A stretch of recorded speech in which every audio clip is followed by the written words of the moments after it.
Hi guys, ArchieLuxury. Go to f2bbs.com, www.f2bbs.com, the last bastion of free speech on the interweb.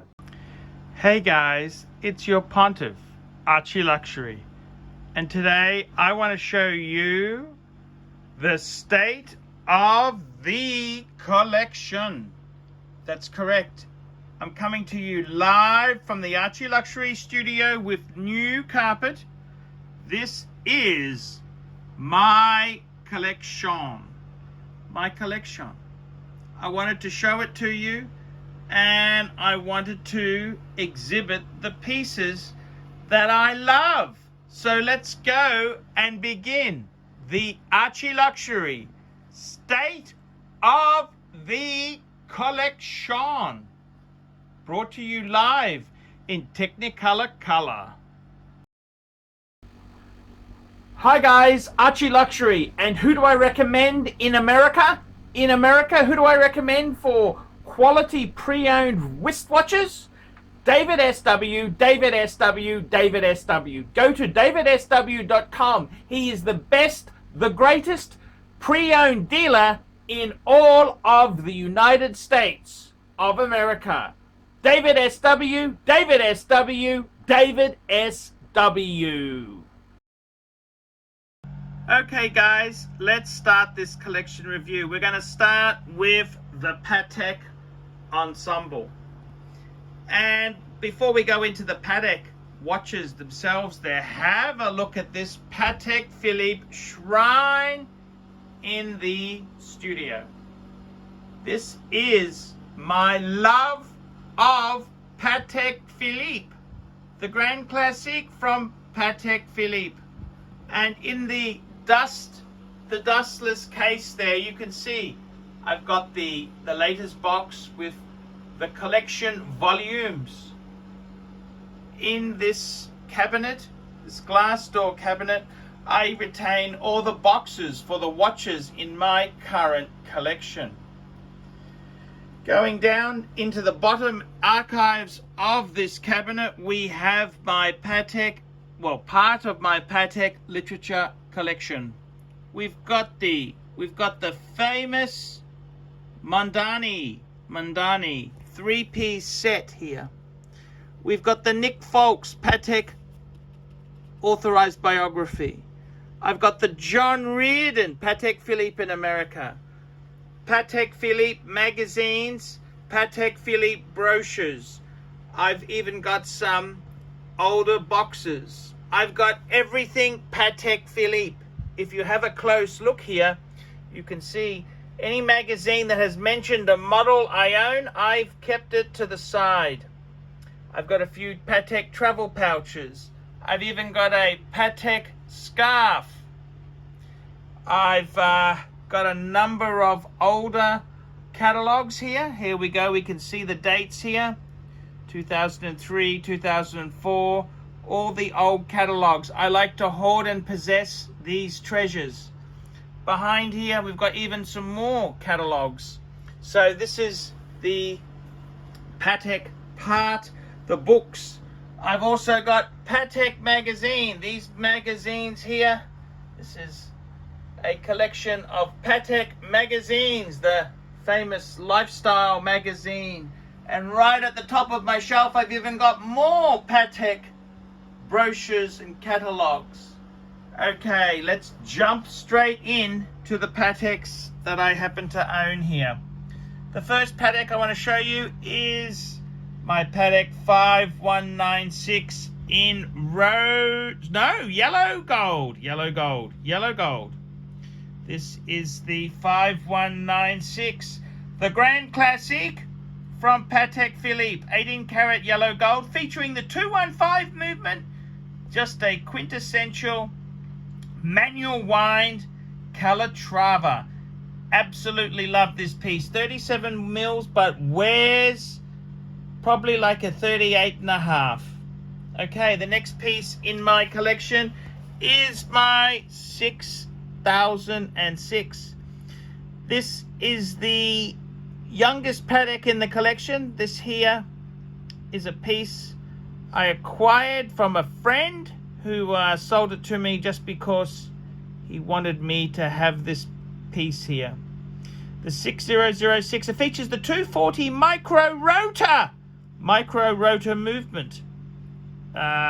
This is a very classic Patek itself there. I've been tempted with offers. I was offered money by Nico and what's his name, Mr. 2, but I've resisted the temptation. I love my 6006.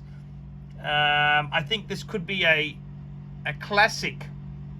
The 6007's going for 90,000. This here, as the sister watch, surely has some investment potential. Moving right along there, what have we got? Speaking of investment potential, how about the first series of reissue World Time? This is the 5110. These came out in 2000, and I think this would have to be probably the most beautiful Guilloche dial ever produced. I've got it in rose gold here. I think it's just the quintessential World Time. Absolutely stunner.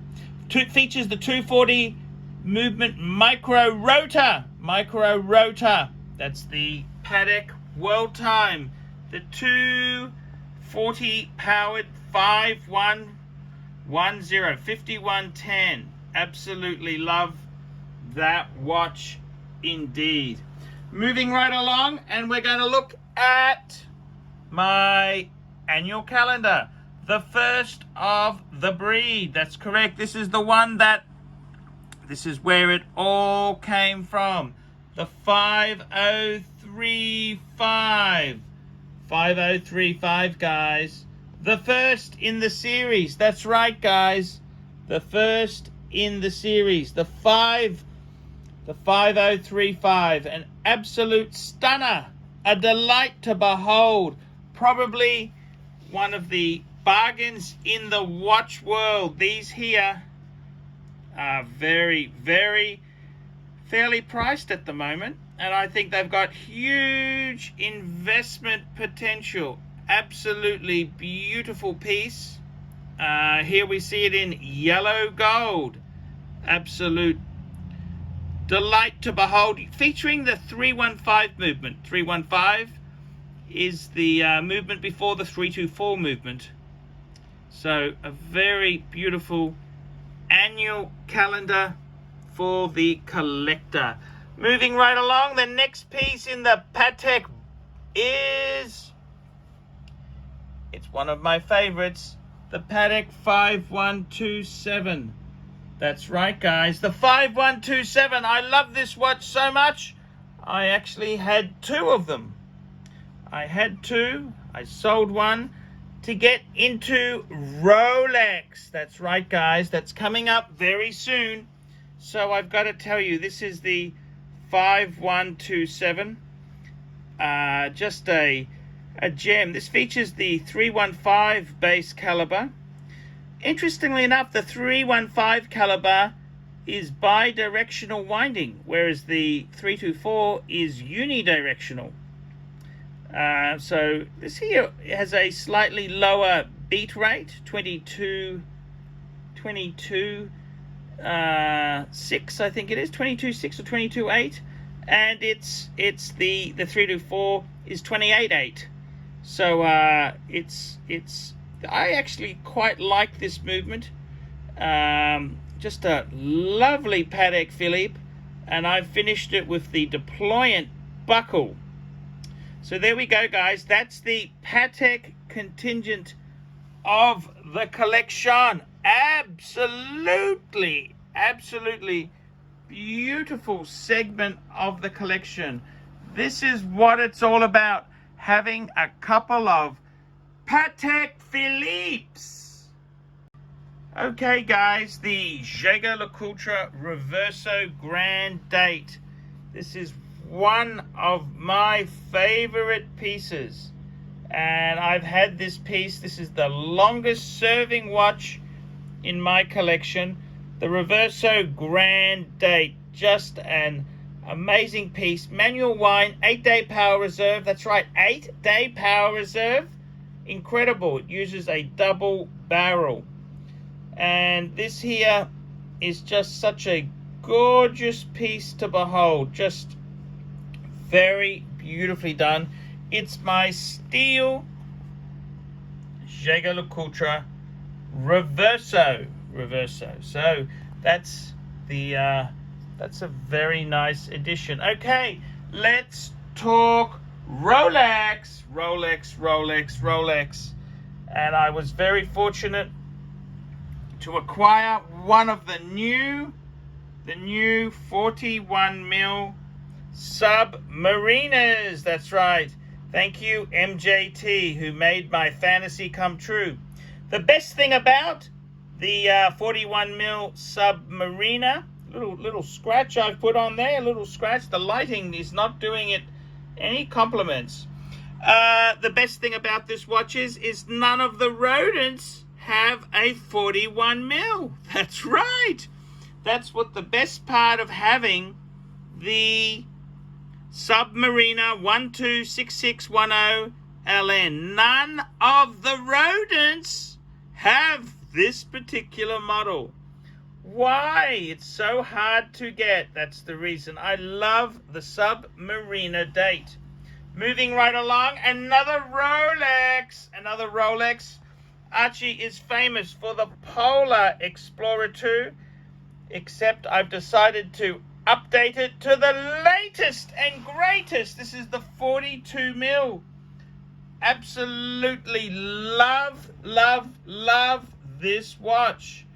It's just such a beautiful piece. The 42mm Submariner.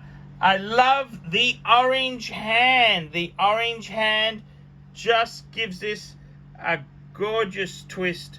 Rolex doesn't get much nicer than this. This is my 42mm Submariner. And finally, to complete the piece, the collection, another Rolex. It's my Z-Blue, the Milgauss Z-Blue. And this is just one of my favorite watches. I absolutely love the Z-Blue. Blue has always been one of my favorite colors. And this Milgauss, just the wind and wear function of this watch, it is just superb, absolutely superb. So guys, here you go. This is my 9-piece combo meal deal. Guys. It's a combo. It's a hunger buster. What do you think? State of the collection? I'm ArchieLuxury. Comments below. Tell me what you think of the ArchieLuxury collection. See you later, guys. Hey guys, ArchieLuxury. Who do I recommend for watches in Brisbane and Sydney? Vintage Watch Co. That's correct. Vintage Watch Co. in Brisbane Arcade in Brisbane and the Strand Arcade in Sydney. Vintage Watch Co. Brisbane and Sydney. Ronnie, I've known him since the late 90s. Ronnie is a top bloke. Luke is a great guy. Vintage Watch Co. That is who I recommend in Australia. Check out Vintage Watch Co. and the guys' amazing range of watches. They also do service and repairs. Vintage Watch Co. That is where the Pontiff goes. You know, some of my Pateks came from Vintage Watch Co.